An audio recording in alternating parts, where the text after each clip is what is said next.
L'affaire Bettencourt inspire le cinéma. Un film est déjà en préparation, produit par Thomas Langman. C'est Jeanne Moreau qui est pressentie pour jouer le rôle de l'héritière. Il sera intitulé Parce que je le vaux bien. La saga de L'Oréal en dit beaucoup sur les passions humaines et sur l'histoire française. Jacob Berger, le réalisateur, l'évoque. C'est le retour de la chronique libre du cinéaste à qui la rédaction donne carte blanche. On l'écoute.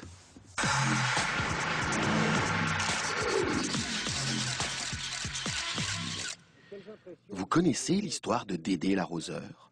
Pendant la guerre, Dédé collabore avec les Allemands et travaille pour Vichy. À la Libération, devenu gaulliste, Dédé sauve la mise à son patron, un pharmacien qui avait vendu trop de shampoing au Bosch. En récompense, le pharmacien lui donne sa fille, Liliane, en mariage. Et voilà Dédé devenu patron de L'Oréal. Pendant les 30 années qui suivent, Dédé devient milliardaire. Il verse des paquets de pognon au parti de la droite française. Il devient même ministre. Sur le tard, il tombe amoureux d'un jeune homme, un dandy qui écrit des livres et fait de la photo.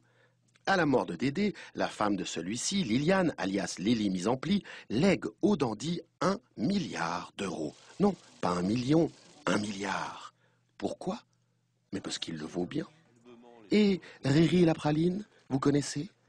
De 2007 à 2010, Riri est ministre en charge des finances de la France. Son épouse, elle, travaille à faire fructifier les milliards de la femme la plus riche du pays.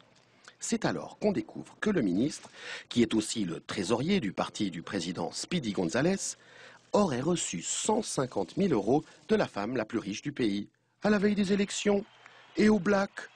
Peu, dit le ministre, c'est même pas vrai. Mais les révélations continuent.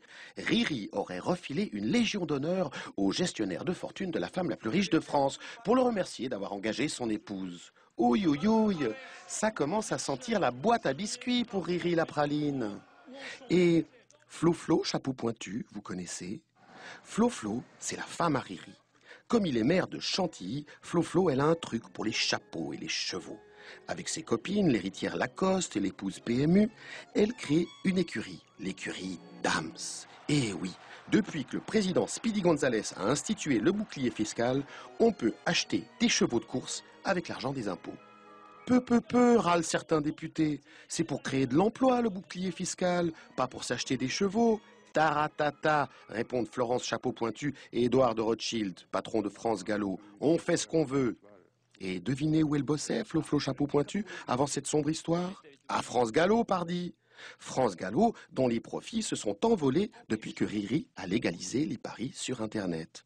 Bref, comme on dit chez L'Oréal, tout ça, c'est parce que je le chevauche bien. Parce que je le vaux bien.